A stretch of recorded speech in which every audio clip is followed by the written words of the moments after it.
we go. Hello, everyone. Welcome to our first day of our ACT Bootcamp. Today, we'll be doing an English review. If you have any questions, just let me know and I'll be happy to answer.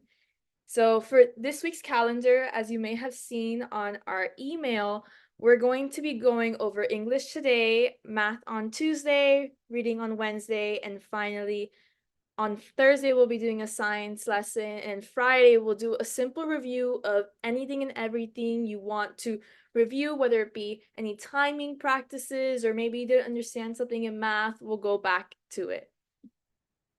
But today we're going to focus more on English. So I'm going to first talk to you about the timing purposes of English.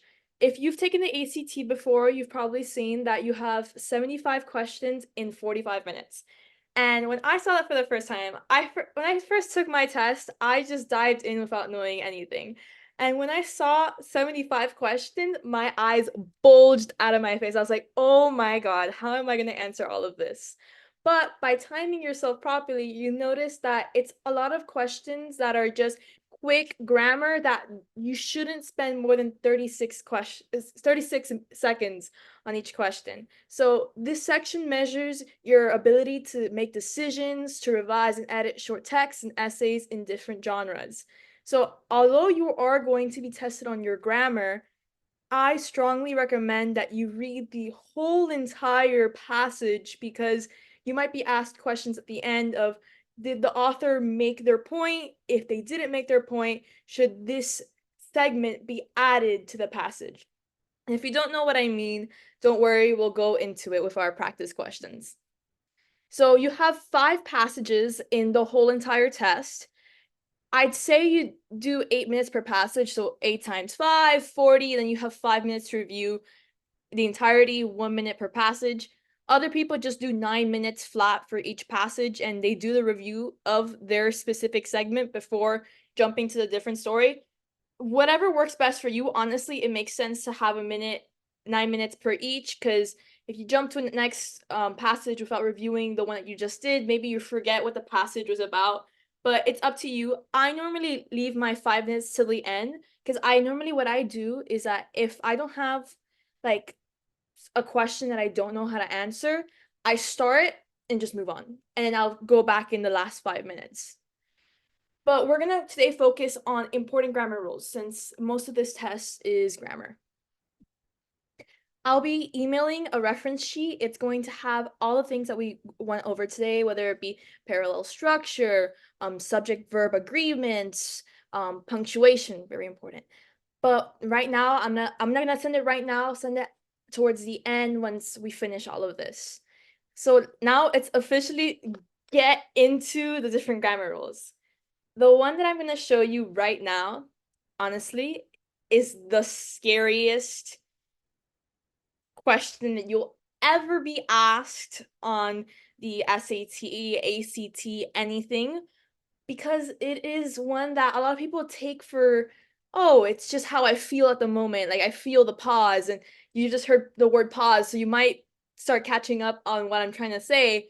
The scariest question on the ACT English has to be the comma. You see, he's a little bit mad right there. The comma is one of the most difficult but easy to overcome concepts on the ACT. There are 4 main rules that you have to follow, whether it be lists, fanboys, which are coordinating conjunctions, so for, and, nor, but, or, yet, so. Then you have appositives, which it's like information that you can toss out of the essay and it would still make sense. And finally, my favorite, I'll be showing a little Broadway reference so you can understand this, is the name rule. The name rule is one that trips up people the most, but once you get it, it's the most noticeable to just fix. And honestly, if you are on the test and you see a question and the question does not apply to any of what I just said, when in doubt, keep the comma out, okay? And yes, the comma is 20% of your test. So understanding the comma could make the difference between getting a score in the 30s and getting a score in the 20s, okay? So defeating the comma, what do we need to know?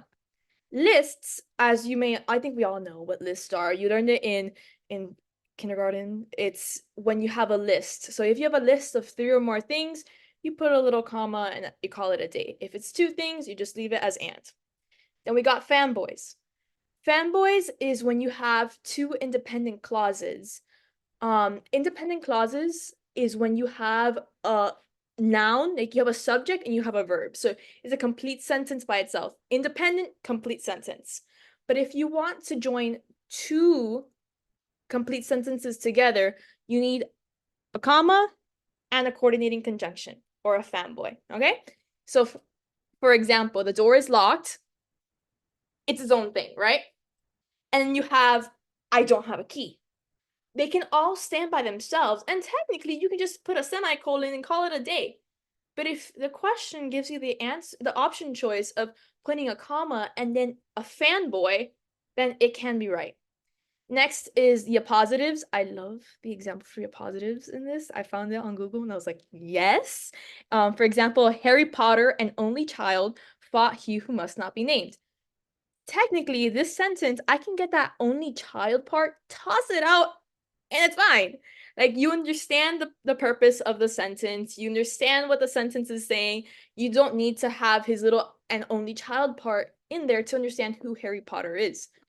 So anytime you have something inside a comma, that means that that piece of information can be tossed out of the sentence and the sentence still has the same meaning, same thing. Next, does anyone have a question about the appositives? Are we good? Thumbs up? Beautiful. Okay.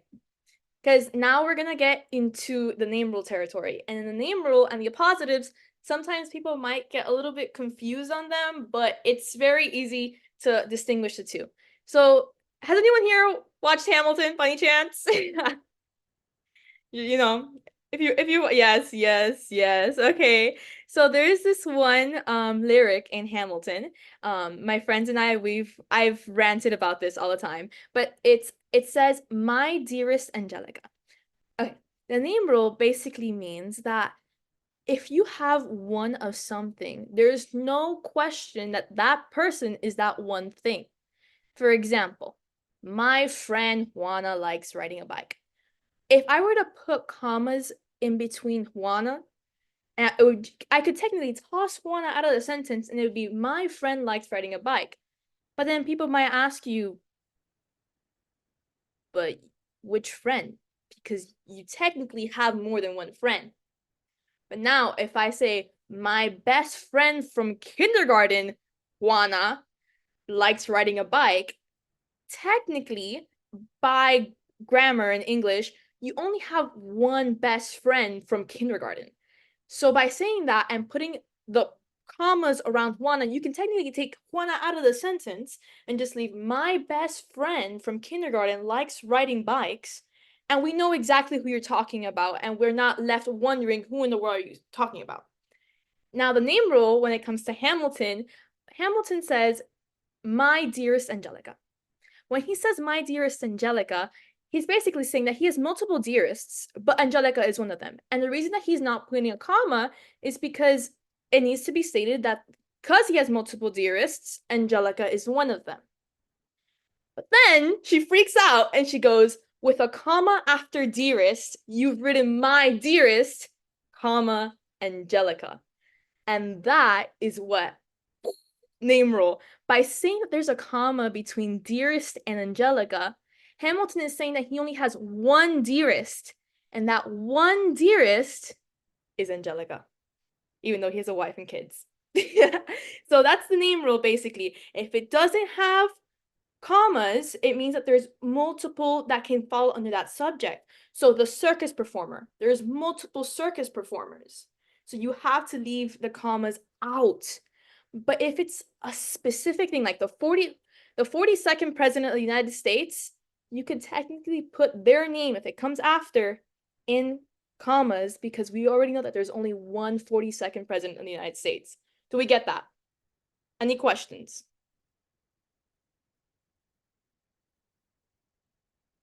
If everyone gets it, just give me a thumbs up so I know. Because I know that this is going to show up on every test. It shows up. I'm going to give you an example right now. We're good? Okay, I'm gonna give you an example, so don't freak out. Okay, so I'm gonna give you 36 seconds to answer this one question, and then we'll talk about it. So your time starts now. If you started already, that's fine. Just 36 seconds. And if you have your answer, you don't want to say it out loud, you can always type it in the chat.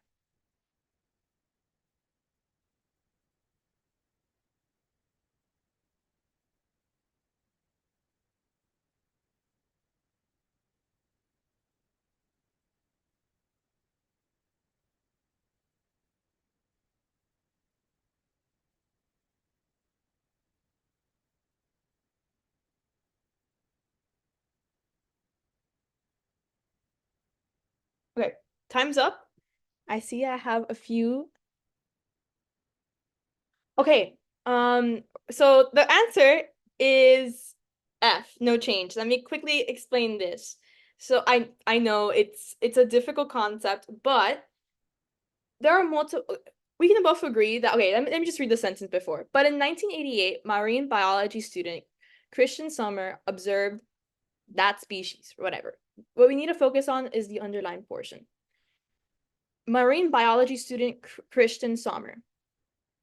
We can all agree that there are multiple marine biology students, right? Thumbs up. Like in the world, you have multiple marine biologist students. So if we have multiple marine biology students in the world, we need to know who we're talking about in this essay. Like, who is the marine biology student are we talking about? But in a situation that we wouldn't have the commas, because I see that most people put H because they put the commas under Christian Sommer. If we take Christian Sommer out of the essay, I'm left thinking, because remember, if we have commas, you can take that name out of the sentence and you would still get like the same idea. But now readers are left wondering, who in the world is Christian Sommer? So we need to know who the marine biology student we're talking about. So if it's a vague title, if it's a super vague title, like multiple people can be studying a subject, you need to leave the name in, especially if it's a person who observed something that is going to be spoken about in the rest of the article. Do we have any questions on that?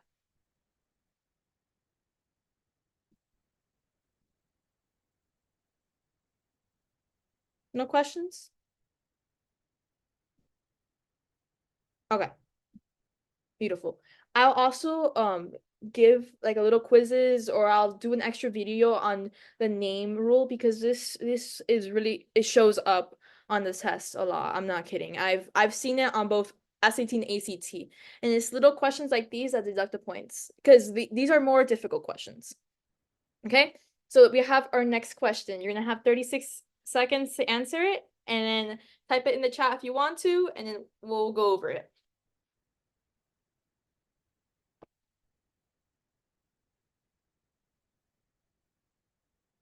By the way, it's just 19. I know that 18 is underlined, but that's a different question.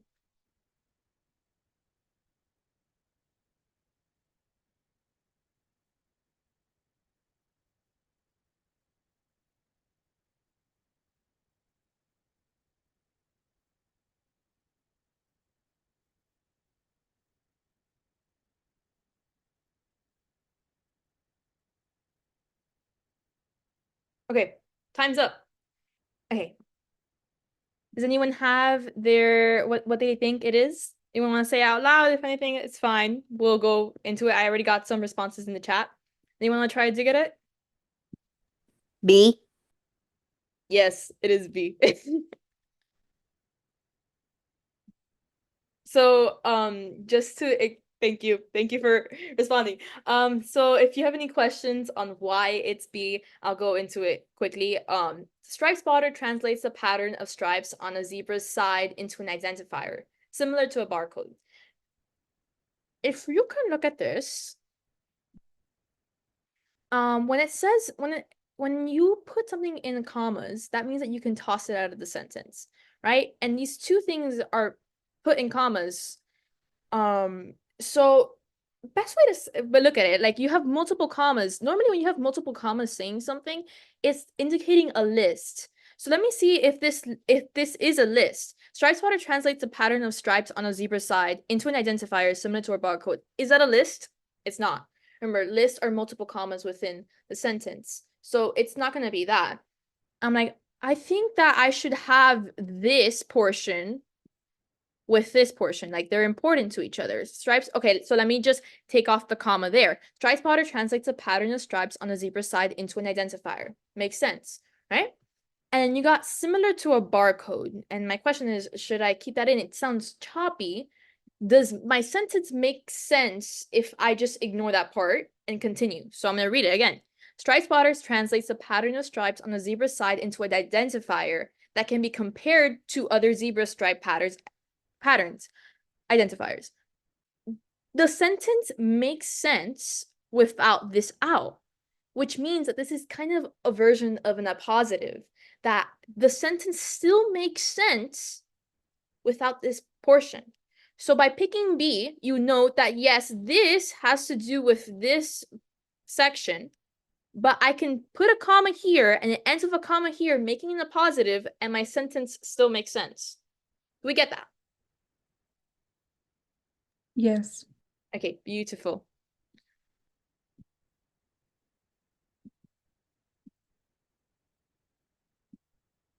Okay, and now this is the rest of the family. Now you've overcome for now commas. Now it's on to semicolons, colons, periods, and dashes. You're gonna learn for sure ways that you can X out things when you're taking the grammar. So semicolons are when you have two independent clauses, but you don't want to put a coordinating conjunction in it. What do I mean by this? Technically, you read a sentence that says, we had too many fumbles, we lost the game. We can agree that these are two independent sentences by themselves. I can read this and this by itself. So I could put a semicolon. Does anyone, like, doesn't it ring familiar that it's two independent clauses? But we previously said that if you have two independent clauses, you could put a coordinating conjunction. And that's right. Technically, I can do, we had too many fumbles. Oh, let me make sure that you can see it.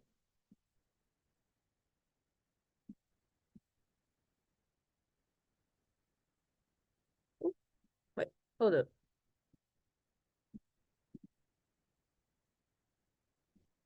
Okay. I can say we had too many fumbles, comma, so we lost the game. So what do I mean by this? These two options are correct. So when if on the test you see that there's an option that is a semicolon, but it's also an option where it's the same exact sentence with a coordinating conjunction, so it has a comma and then a fanboy, you can like X those out because they're the same form of writing the sentence. One is just with a semicolon and one's with a coordinating conjunction. It's like those little moments that you can just take stuff out so you have a better chance of guessing or picking the right answer. Do you have any questions on the difference between a coordinating conjunction and it's like how it relates to a semicolon? No questions? Nope. Okay, beautiful. How do I erase this? Okay, beautiful. Now colons. Colons, I like to say, are like periods and semicolons as well. They show that there is an independent clause. So you see over here, I went to the store and bought a lot of fruit. We can agree that technically I could put a period there and call it a day. But then I added the fruit that I bought at the supermarket. So I added peaches, apricots, grapes, kiwis, and nectarines. Colons are normally used for colons. I keep saying Collins, Bridgerton. No, but colons are used for saying a list afterwards. So I went to the store and bought a lot of fruit.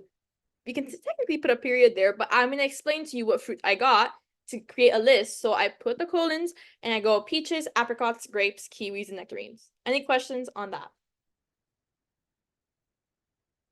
We're good? Okay.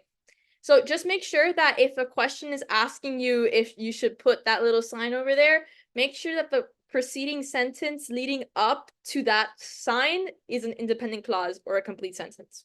Okay, next up is a period. I think we all know what a period is. It has to have a subject and a verb, complete sentence.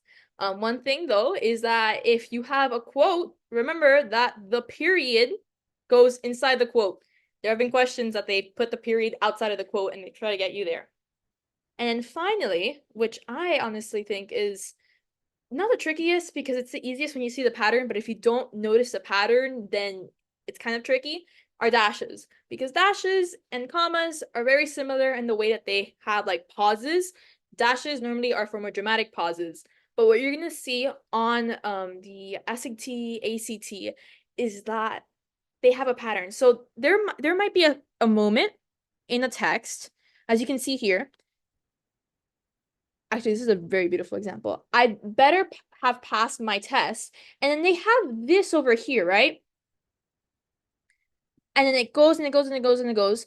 And then there might be a blank here. And it asks you, is this like, or it has it like that. And it asks you, should I put a comma there? Should I put a dash there? Should I put a semicolon there? And they're asking you about this.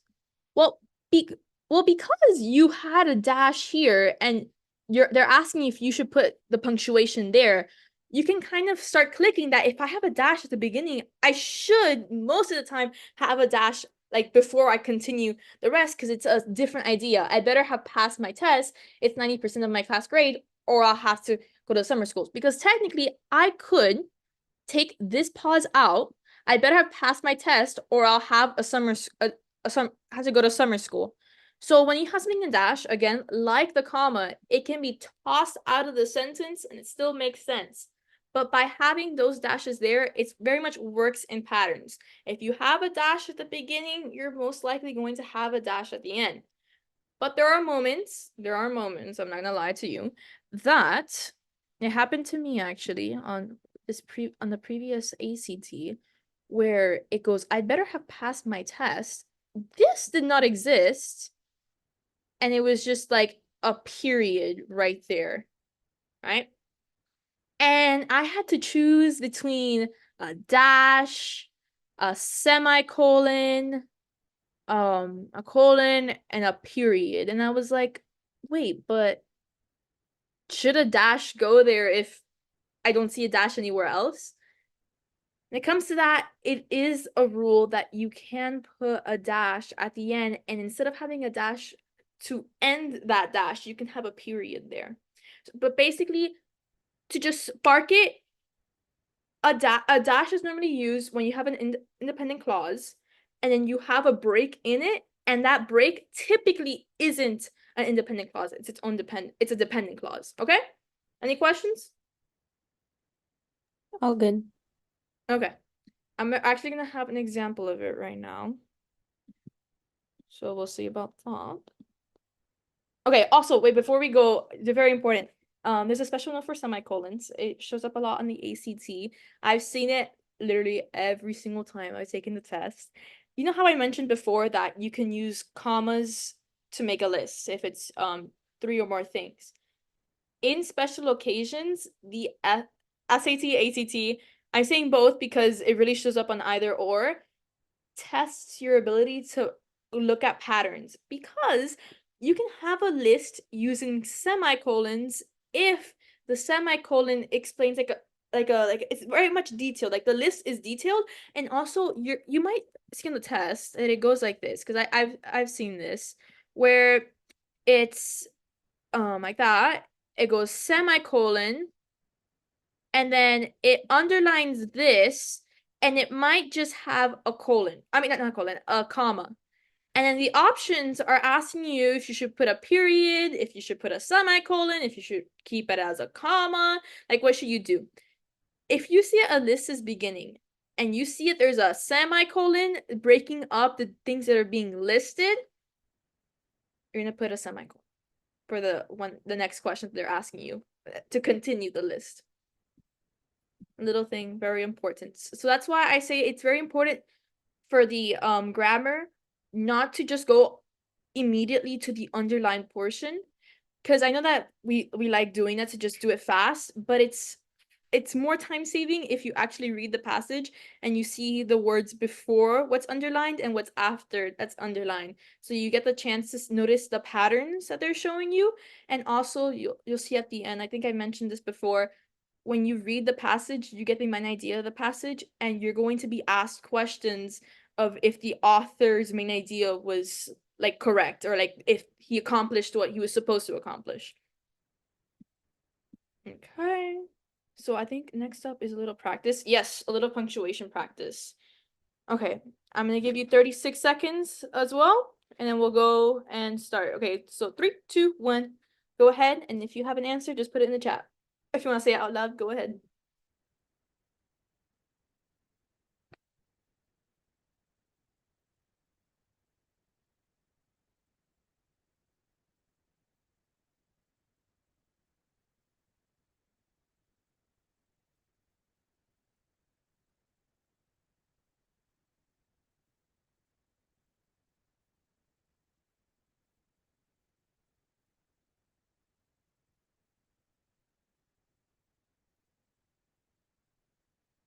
Okay, time's up.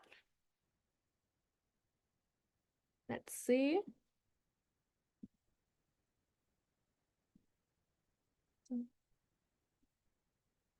Okay, Amanda, I see that you've raised your hand.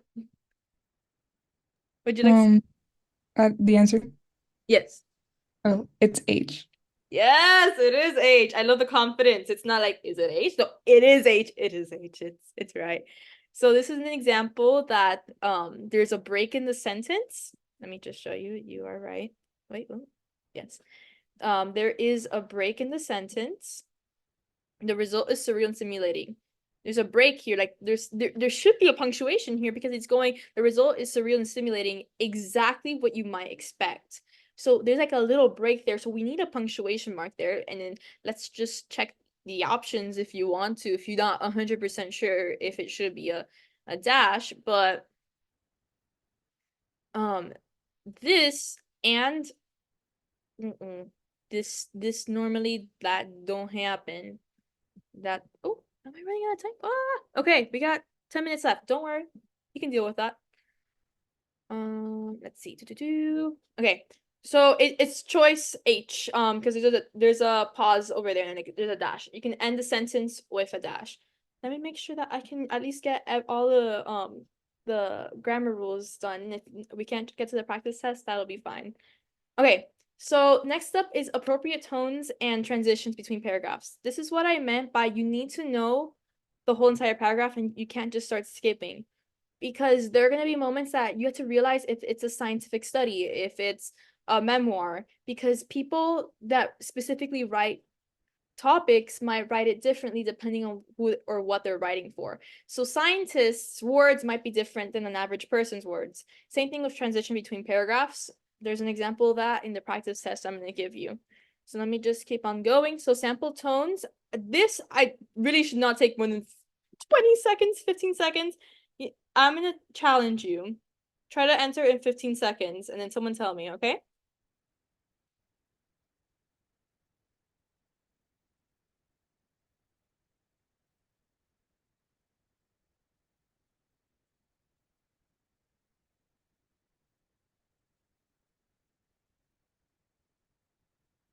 Okay. Malu, would you like to say it? Would it be D? Yes, it is. It is D. So for this, as you can see, scientists, it's like it's a little bit difficult. Like it's the difference between disclose, reveal, elicit, because they all very much mean the same thing.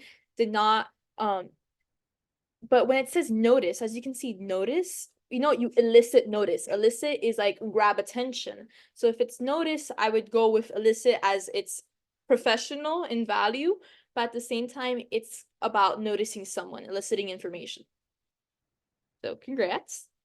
And now this is commonly confused words. Apostrophes versus actual words that might be confused on the test. So I'm gonna go through apostrophes first. It's versus its. Very important. It does not matter because you know how normally we say, oh, if it has an apostrophe, it's about ownership. It does not pay attention to that rule because by putting an apostrophe in it is. Every time you see it with an apostrophe, it is. But if you want to show ownership, it's without an apostrophe. Okay. Next is an example of dogs versus dogs. This is an example of, yes, if the apostrophe is in between the G and the S, that means that it's a singular person with ownership of something. So like the dog's collar. Next is dogs with the apostrophe outside the S. That means that there's multiple dogs and they're an owner of a specific object. So and next finally is one that I actually learned in 10th grade with Miss Quintana. Could have, because I got that one wrong on this cold read once for grammar. There's a difference between could have, because could of with the OF does not exist. And then we always say could have and we think OF. That does not exist. Could have is could have. So just hammer it in. Could of is improper English. The only could have that you can do is with an apostrophe. So it's could have. And different words, Dan versus den. Dan is to compare, like, my oranges are riper than my mangoes. And then is in order. So first, then last. Affect versus affect. Affect is like I'm the verb. I'm affecting you. Well, versus effect is like a noun. Like there is like a cause and an effect. The effect caused by the tsunami. And who versus whom, which I think a lot of people confuse. I confuse it most of the time when I see it on the test. I'm like, oh, this is great because I know what it means, but it takes a lot of practice. Who, when you ask a question, or like when the sentence is asking a question and it has who in it, you should be able to respond to the question with a he. So who is that person? Oh, he is Juan. But if it's whom, you should be able to respond to the question with him. To whom am I speaking to? You are speaking with him. We get that? Thumbs up? Okay, gotcha. And then where? Where is like, where are you? Where is like, oh, like it's been like, and then where is like what you wear. Okay? I also have like a little paper with the commonly confused words that I'll email all of you. Don't worry if you have any questions. The one I really recommend practicing is who and whom. Okay? And I think, yeah, we have time to do this. I'd say a minute and 30 seconds. Just do it quickly and then we'll talk about the answers. This one is a little bit more difficult as it's more about structure. So you can start now and I'll stop you when a minute and 30 seconds passes.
Okay, time's up. Does anyone want to try to answer these questions?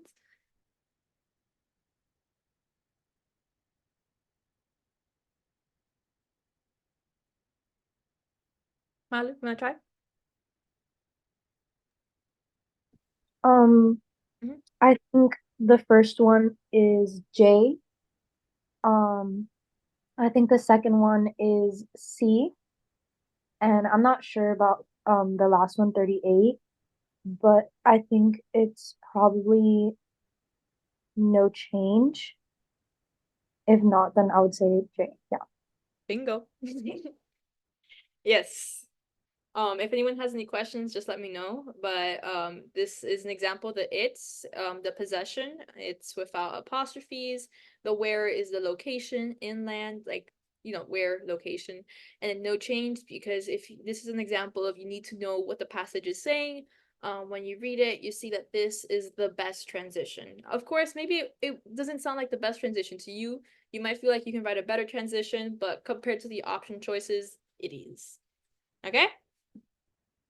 So I would have loved to do this practice quiz, but I'll send it in an email and I'll send it to you all privately. It's a 15 question practice test. It goes over everything that we went over today. And I also send you, this is the answer key. Pretend like you never even saw the answer key. And then this is an independent practice provided by the ACT themselves where you can practice the test online by yourself. Does anyone have any questions about today or how you're going to receive this information? If not, we'll be good. But does anyone have any questions?